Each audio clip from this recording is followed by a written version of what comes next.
Hallo Freunde der elektronischen Musik, Björn Thorwellen hier aus den Science Studios. Und erstmal vielen Dank für euer ganzes Feedback zu unserem letzten Tutorial. Wer das noch nicht geschaut hat, ist jetzt irgendwo hier verlinkt. Da ging es ja um diese rollenden Basslines und dazu gab es ein Template, das Bassline 2 Template. Uns haben viele Fragen erreicht, so, boah, was ein geiles Template, aber könnt ihr noch mal das ein oder andere daraus erklären? Also wer das Template noch nicht kennt, wir hören erstmal rein.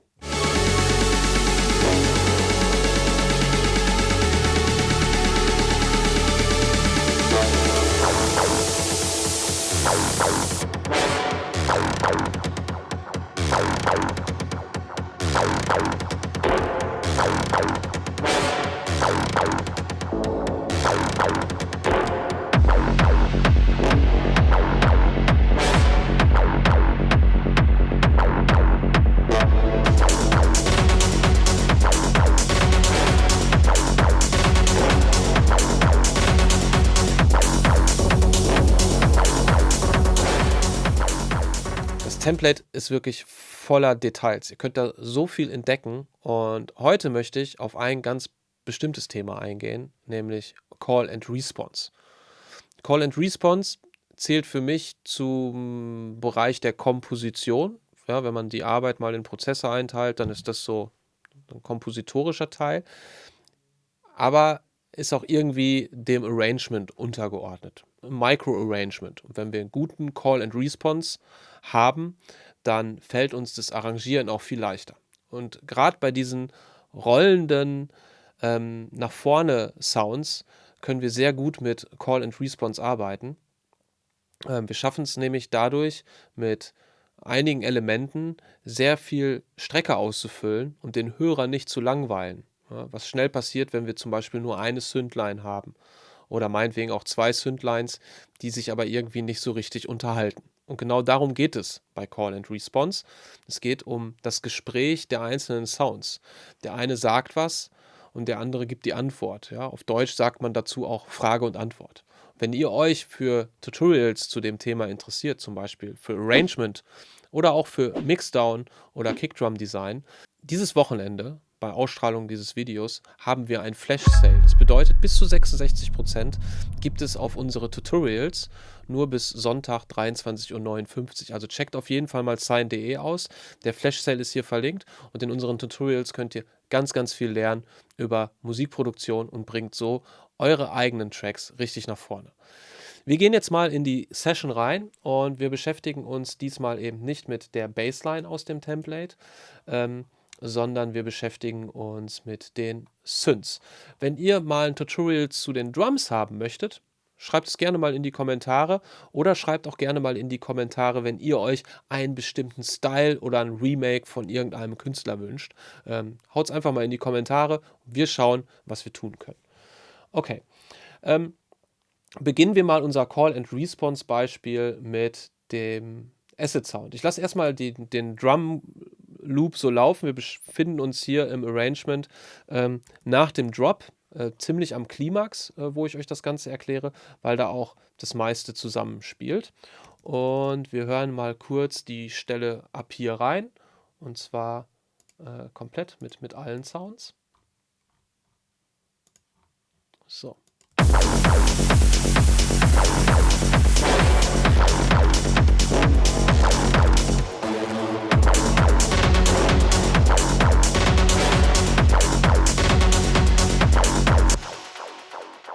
Und da hört man auch schon, dass nicht alle Sounds irgendwie gleichzeitig spielen, sondern dass da eine Struktur hintersteckt. Und das hilft uns natürlich auch beim Abmischen, denn wenn wir jetzt alle Sounds übereinander legen würden, dann hätten wir ja Probleme, bestimmte Elemente, bestimmte Synths in den Fokus zu schieben. So können wir natürlich unseren Track vollpacken mit geilen Synths und geilen Effekten, weil das ist cool, ja, wenn wir überraschende Sounds drin haben. Aber da sie nie gleichzeitig spielen, machen sie uns auch nicht so viele Probleme im Mixdown, denn all diese Synths finden ja meistens im Präsenzbereich statt und das ist der Bereich, wo sich immer ganz viel knubbelt und den gilt es auch im Mixdown aufzuräumen. Mixdown und Arrangement hängt da also zusammen. Also noch ein weiterer Vorteil, mit diesem Call and Response zu arbeiten. Ich mute jetzt mal all diese Spuren und wir schauen uns nur den Acid Sound an. Alles, was ihr hier seht an Sounds, könnt ihr auf sign.de euch besorgen innerhalb dieses Templates, Sounds like Space 92. Und wir haben jetzt hier erstmal den Acid Sound. Der Acid Sound, wir hören mal rein. Der klingt solo übrigens ziemlich nasal. Das ist auch gut so, weil er gar nicht so das Hauptelement spielt. Da sind andere Sounds deutlich präsenter. Deswegen ist er so ein bisschen mumpfiger abgemischt. Hier eine Riesenkette und da sieht man auch beim EQ zum Beispiel, dass da hier die Höhen komplett fehlen. Ist eine ziemlich wilde EQ-Kurve, würde ich hier auch nicht als Mixdown bezeichnen, sondern als Sounddesign. Ja, am Ende klingt sehr, sehr cool im Zusammenhang. Und wir schauen mal, wo dieser Sound positioniert ist. Der befindet sich hier am Anfang eines Taktes, so in der ersten Hälfte. Das ist auch nicht im 32. Raster. Das ist komplett daneben. Das könnt ihr ganz easy machen, indem ihr die Noten markiert und dann Command gedrückt hält. Dann könnt ihr die so verschieben und die sind schön in der Mitte, also schon fast 64. Raster. Können wir hier beim schmalen Raster, da sieht man es. Und das Coole ist, dadurch, dass die so ein bisschen nach hinten gezogen sind, schiebt es nochmal an. Und bei dem Stil geht es ums Anschieben. Ich schiebe die Noten jetzt mal ganz straight ans Grid und dann auch nochmal nach vorne. Und dann werdet ihr merken, straight im Grid ist cool, aber es fehlt so dieses Pro-Level, wo man denkt, boah, geil, es rollt irgendwie. Und wenn ich ihn vor das Grid ziehe, dann merkt man, wie der Track auf einmal so eine leichte Bremse bekommt.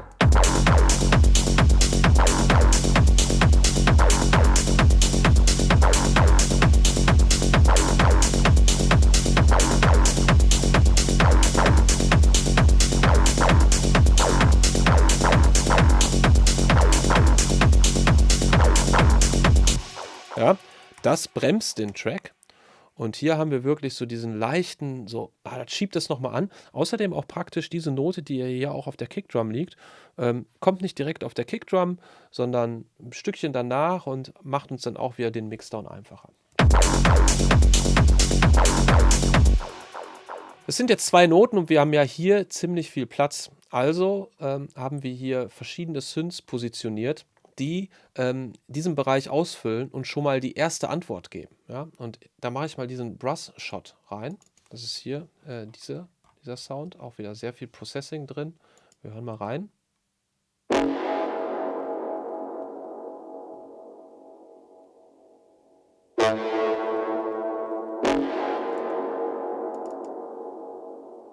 Da spielt ein Fizz. Das ist auch schon der Grundton, den wir in der Bassline haben, und ein A. Und hier spielen wir auch ein Fizz. Das heißt, hier haben wir so eine Harmonie drin. Nicht einfach nur den Grundton, sondern nochmal eine andere Note. Aber darum geht es in dem Tutorial jetzt auch nicht. Und jetzt hören wir mal rein, wie sich die beiden, dieser Acid Sound und dieser Response, wie die zusammen wirken. Der ist diesmal nicht versetzt, sondern sitzt knallhart auf dem Grid und macht quasi die Antwort zu diesem Acid.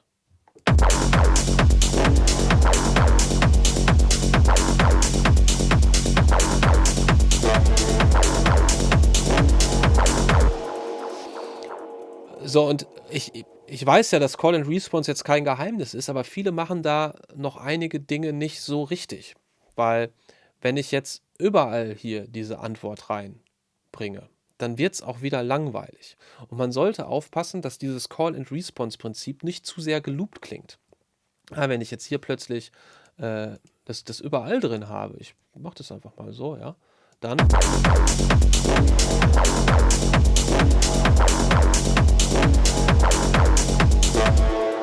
Ja, dann ist es viel zu voll.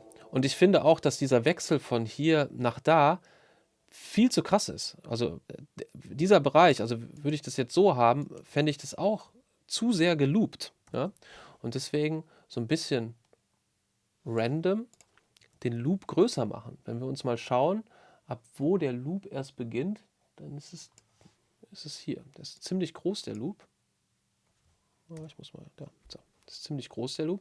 Und so haben wir eben nicht, dass der Wechsel von hier nach da ständig stattfindet, sondern wirklich nur einmal, dann kommt wieder die Note, dann wieder die und dann geht es erst wieder hoch.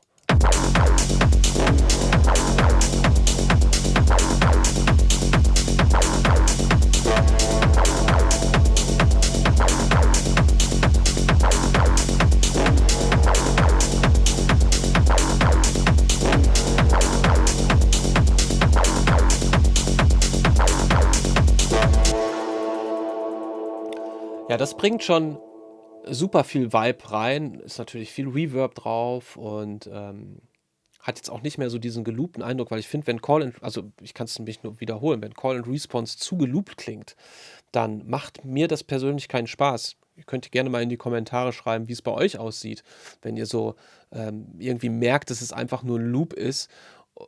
Ob ihr es vielleicht auch interessanter findet, wenn die Loops so ein bisschen gestreckt und gedehnt werden und man irgendwie nicht das Gefühl hat, in so einen Loop zu stecken. Würde mich mal eure Meinung interessieren.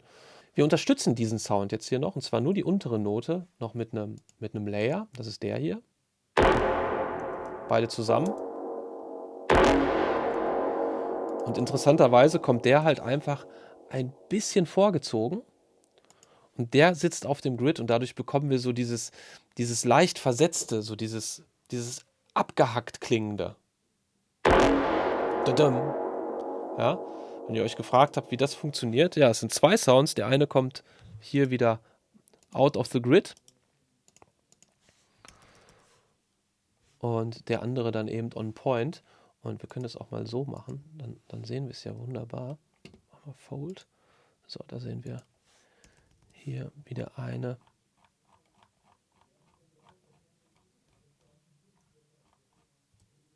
Ja, hier kurz vorher kommt Laid Back und der andere sitzt auf dem Grid. Dadurch haben wir hier diesen Effekt erreicht. Mal wieder mit Beat.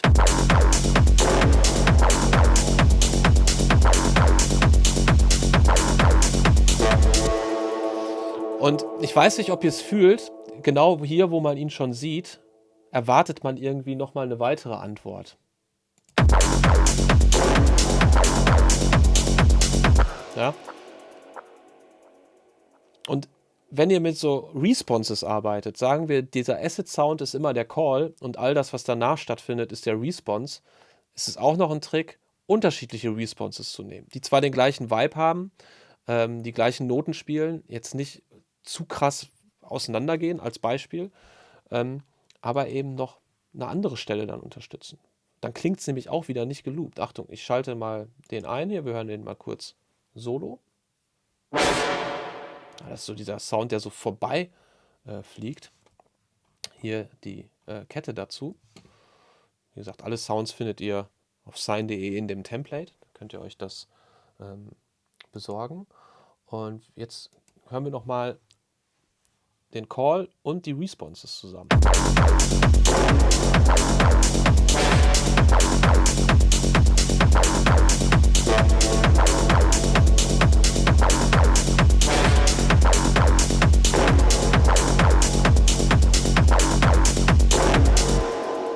Ja, das kommt so gleichmäßig, ungleichmäßig. Da ist eine Struktur drin, aber die ist jetzt nicht so klar irgendwie auf den Grid gesetzt, sondern einfach versucht, diesen Loop aufzubrechen. Ja? Das hilft immer total, wenn ihr sowas angeht. Ja, und das ist so dieser eine Part. Und dann haben wir noch den anderen Part, der ja das Thema spielt. Denn dieser Acid Sound und diese ganzen Responses, das ist ein wunderbares Beiwerk. Aber ich mag behaupten, dass wenn wir diese Sounds austauschen und dieses Hauptthema drin lassen, dass sie den Track nicht so sehr verändern. Weil die beiden Sounds hier sind natürlich die den gesamten Track ausmachen.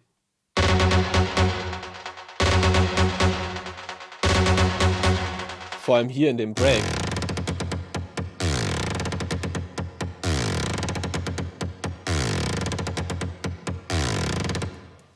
Da passiert super viel, verschiedene Wavetables, Operator. Gerade hier in der Kette sind so viele Wavetables drin. Das ist aber dann Layering und Sounddesign, da sind wir jetzt gerade nicht. Ich könnte wirklich über dieses Template Stunden sprechen. Wir bleiben jetzt mal hier und schauen jetzt mal, wie nämlich jetzt wieder Call and Response ist. Und das ist der Call, das ist der Response. Und die machen auch Response. wobei sie eben mehr FX-Sound sind in der Komposition und das hier das absolute Thema. Und jetzt gehen wir mal rein.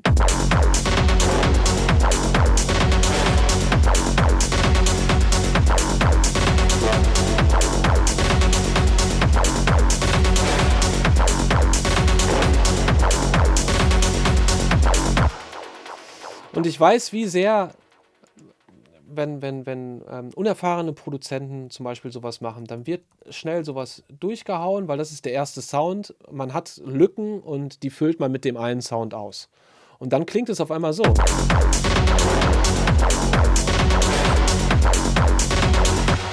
Man hört, wie sich das überlagert. Oder man feiert den ersten Sound so sehr, dass man denkt, okay, das ist jetzt mein Thema und vergisst eben dieses Call-and-Response-Prinzip und hat dann nur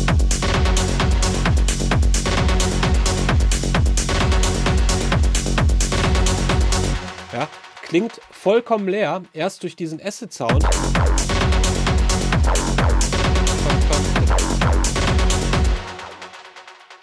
bekommt es einen kompositorischen Charakter, ja, wird es zu einem richtig geilen Thema, weil die beiden miteinander spielen. Und durch diese FX-Sounds, die immer wohl positioniert an den richtigen Stellen sind, bekommt es auf einmal so eine Vielfältigkeit im Sound.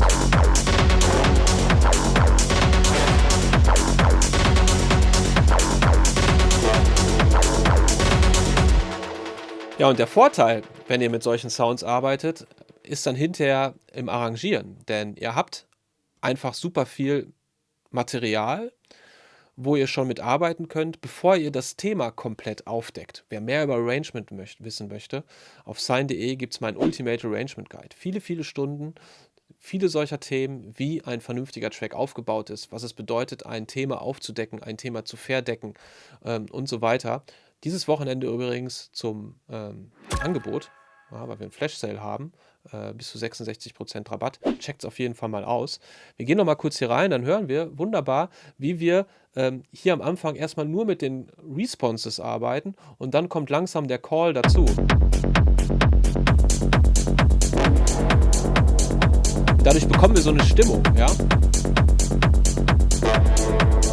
So was Mystisches, das sind so einzelne Elemente im Track, die aber noch lose sind und noch nach Verknüpfungen suchen. Und die Verknüpfung dieser einzelnen Elemente baut sich dann nach und nach in dem Track auf und wird dadurch immer runder. Alles, was dazu kommt, fügt sich wie so ein Puzzle zusammen und dann habt ihr diesen fertigen Track. Ja? Wenn dann hier der Step-Sound das erste Mal reinkommt.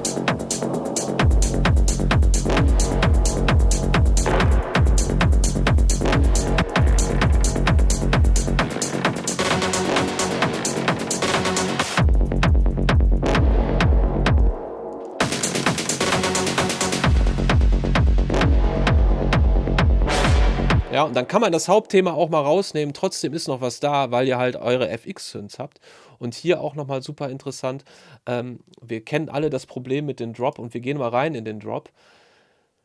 Wir droppen nämlich jetzt nicht mit dem Thema, sondern hauen das erste Mal unseren Call rein. Ja?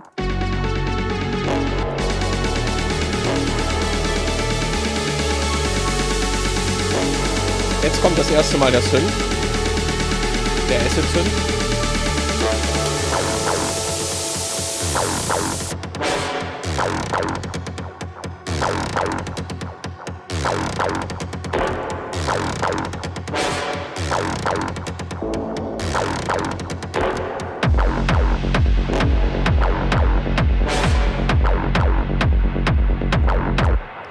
Ja, und das ist vielleicht auch der Trick, ja, dass dieser Acid-Sound auch nicht die ganze Zeit da ist, sondern erst nach dem Drop so richtig zur Geltung kommt.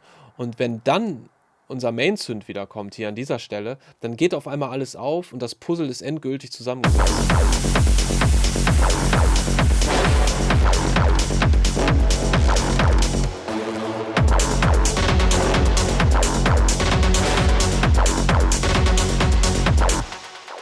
Das macht es dann so fett und deswegen nennt man diesen Part auch Climax, weil es einfach der absolute Höhepunkt ist. Das Puzzle ist fertig, das Bild ist klar zu erkennen und wir wissen, das ist der Track. Mein Name ist Björn Torwellen aus den Science Studios. Ich hoffe, euch hat das Tutorial gefallen. Wenn dem so ist, dann checkt auf jeden Fall unsere Webseite, da könnt ihr uns unterstützen. Lasst einen Daumen da, schreibt in die Kommentare, was ihr euch für Remakes von uns wünscht und was ihr gerne für Tutorials hättet und was wir vielleicht aus diesem Template noch erzählen können. Ich wünsche euch ein schönes Wochenende. Checkt unseren Flash Sale. Bis bald.